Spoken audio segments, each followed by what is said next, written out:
دونه کاتن خیابون لیاد لیزن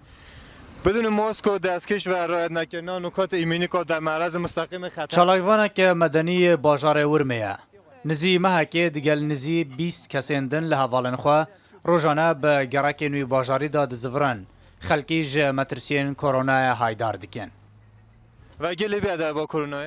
جو مگیلی بیاجو بسری لباش شبه نو بجن رعایت کن نده کن خیونه بچن همه خرمون لیاد لیزن به خطر چی ننزوه مشکلات بچو اگه دکانه گاو درجه فکر کی با حالی جماعتی بگاتن جچکی اصلا معلومه از خب باشه پوچ دولت فکر به حالی بکن مثلا دکن و ده گناه دولت چیه اگه تا بس خود دیمودیست که کنید دو بی تکیه تو چه وادی مال بعد دو تا نو بجن نه دکه بعد خطرناک نسخیه دکه نه تو پونه خب نسخیه بعد نزون نسخه تا تلویزیون دیو تا گلی نبیه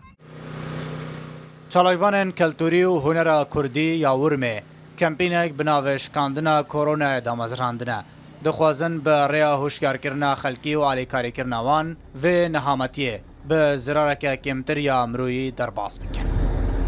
خبات مثلا سه بشاهات دانندن یک از دفونی کردن مناطق یا دوی آگادار کردن جماعت لخطرات و ویروس کرونا یه سیجی توضیح کردن پکت خاردمانی و بیداشتی نا مالبات فقیر و هجاردار دناوا باجار ده برا گشتنا دامودزگین حکومی بو همو گرکان و کهفنیه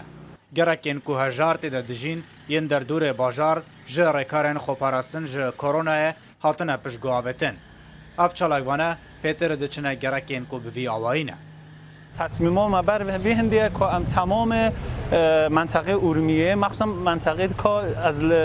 طرف دولت آنچنان اطلاع رسانی نهادی کردن اما منطقه نه اطلاع رسانی بکن آگاهی بدن جماعتی به صدما بلاوبونا کرونا گله کسان کارن خوش دست دانه ده روشانها ده هنکز به گوهرتنا کارن خو رول ده چارەسەرکردنا بەشێک ji پرێزگirêkên xelkî û robûbûna koronayê da dibînin. Ew gelek destvekirînîne ji dabînkirina pêtiviyan bo pêragihiştinê lê dibêjin heya ku bikarbin digel xelkî dimînin ji bo ku koronayê ji nav bibin. دخوازك ما هي که جماعت گلک حس کرد امرین منطقه و فعالیتی بکن ولی متاسفانه مرد تامین تجهیزات مشکل که اساسی هیا